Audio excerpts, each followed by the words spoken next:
Petit ajout par rapport à Infectious Groove, puisque en fait j'ai que parlé de Brooks Wackerman parce que ça me tenait à cœur, mais j'ai été un peu expéditif quand même sur les batteurs. Il y a eu d'autres batteurs avant.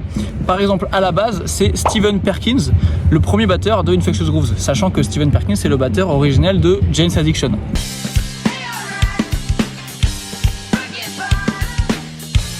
Ensuite, sur le deuxième album, c'est quand même Josh Freese, qui est quand même connu aujourd'hui pour être le batteur des Foo Fighters depuis pas longtemps. Would you please welcome Mr. Josh Freese on the drum set right now? Alors, Josh Freese, comme le dit si bien Dave Grohl, il a joué sur des milliers d'enregistrements. You probably think you don't know Josh, but he's been in like 1,000 fucking bands, and he's been on every song you've heard on the radio for the last 20 years. Ouais, il a joué avec plein de gens, il a joué avec Sting, il a joué avec Nine Inch Nails quand même, bref, un énorme batteur. Et c'est à partir du troisième batteur qu'on arrive à Brooks Wackerman. Donc lui, il est arrivé en 93, il est resté dans le groupe jusque 2000. Donc il a joué sur Groove Family Psycho et sur Mass Borracho, qui sont principalement les albums dont j'ai parlé sur la vidéo de Infectious Grooves. C'est pas étonnant, hein, c'est mon biais personnel parce que je suis trop fan de ce batteur et de ces deux albums et même de ceux qui ont suivi. Et voilà, Brooks Wackerman, c'est cette grosse partie hein, quand même, mais cette partie-là. Et après, plus récemment, même très récemment, en 2024, on a l'arrivée de Jay Weinberg dans Infectious Grooves. Et ça, c'est fou.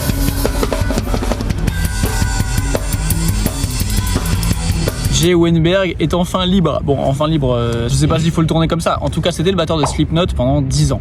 Et honnêtement, on en reparlera sûrement de Slipknot dans une vidéo dédiée, mais moi je trouve que il n'est pas encore assez crédité, il n'a pas encore eu le mérite qu'il méritait par rapport à Slipknot. Je trouve que ça a vraiment été la relève parfaite à Joey. Je trouve qu'il a ajouté ce qu'il fallait de personnel en reprenant ce qu'il fallait reprendre de Joey. Je trouve que c'est un batteur monstrueux, j'adore, il a l'air d'être super sympa, il a une personnalité autant humaine que dans son jeu que j'adore vraiment. Et avec Slipknot, ça a donné ça et c'est la claque.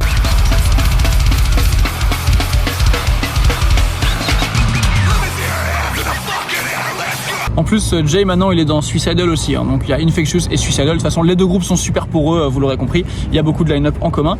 Et puisqu'on parle de Suicidal, à savoir que dans Suicidal, il y a aussi eu plein d'autres batteurs dont on n'a pas trop parlé. Il y a eu Eric Moore qui est monstrueux.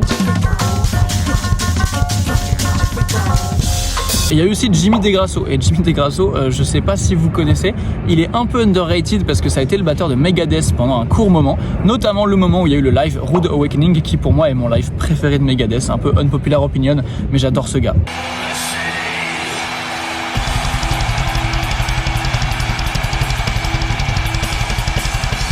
Clairement dans mon top 3 batteurs de Megadeth, je pense, vraiment underrated Jimmy DeGrasso. Et pour finir rapidement sur Suicidal, il y a eu aussi Brandon Petzborn dans le groupe. Lui, il est né en 94, donc il est jeune. Et lui, c'est un batteur que j'ai découvert récemment via The Offspring, parce que c'est le nouveau batteur de The Offspring. Et il défonce tout, le gars.